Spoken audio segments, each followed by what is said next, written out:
Praise the Lord. இன்றைய பலப்படுத்தும் வார்த்தை சங்கீதம் 118வது அதிகாரம் 1வது வசனம். சாம் சாப்டர் 118 verse 1. கர்த்தரை துதியுங்கள், அவர் நல்லவர், அவர் கிருபை என்றும் உள்ளது. Give thanks to the Lord, for he is good, his love endures forever. ஹல்லேலூயா. எப்பொழுதுமே நம்ம கர்த்தரை துதித்து கொண்டே இருக்கணும். அவர் நம்முடைய வாழ்க்கையில அநேக நன்மைகளை செய்திருக்கிறார், அப்படிதானே?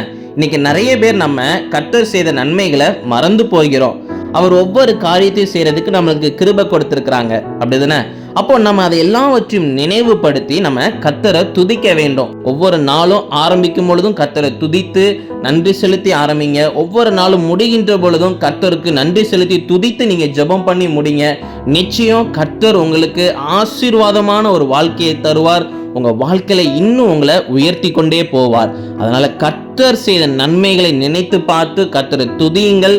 நிச்சயம் ஆண்டவர் இன்னும் உங்களை உயர்த்துவார். இன்னும் அநேகருக்கு நீங்க ஆசீர்வாதமாக இருப்பீங்க. கர்த்தர் உங்க மூலமாக மகிமைப்படுவார். நம்ம எல்லாரும் கண்களை மூடி நம்ம ஜெபிக்கலாம். எங்களை நேசிக்கிற நல்ல தகப்பனே, ஆண்டவரே, எங்க வாழ்க்கையில நீங்க அநேக நன்மைகள் நீங்க செஞ்சிருக்கீங்கப்பா. அதற்காக உமக்கு நன்றி செலுத்துகிறோம் அப்பா.